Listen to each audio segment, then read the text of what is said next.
আবারও আলোচনায় শাকিব খান ও ইধিকা পালের সম্ভাব্য জুটি।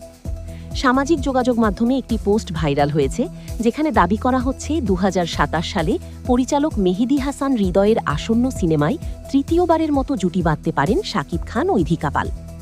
এই পোস্ট প্রকাশের পর থেকেই ভক্তদের মধ্যে শুরু হয়েছে ব্যাপক আলোচনা। অনেকেই মনে করছেন, প্রিয়তমা সহ আগের কাজগুলোর জনপ্রিয়তার কারণে এই জুটিকে আবারও বড় পর্দায় দেখা যেতে পারে। তবে গুরুত্বপূর্ণ বিষয় হল, এখন পর্যন্ত সিনেমাটির নির্মাতা শাকিব খান বা ইধিকা পাল কেউই এ বিষয়ে কোনো আনুষ্ঠানিক ঘোষণা দেননি। তাই বিষয়টিকে আপাতত গুঞ্জন হিসেবেই দেখা উচিত। যদি ভবিষ্যতে আনুষ্ঠানিক ঘোষণা আসে, তাহলে সেটি হবে শাকিব ইধিকা ভক্তদের জন্য বড় সুখবর। আপনাদের কি মনে হয়, আবারও কি শাকিব খান ও ইধিকা পালকে একসঙ্গে দেখা উচিত, নাকি নতুন কোনো নায়িকাকে দেখতে চান? কমেন্টে আপনার মতামত জানান।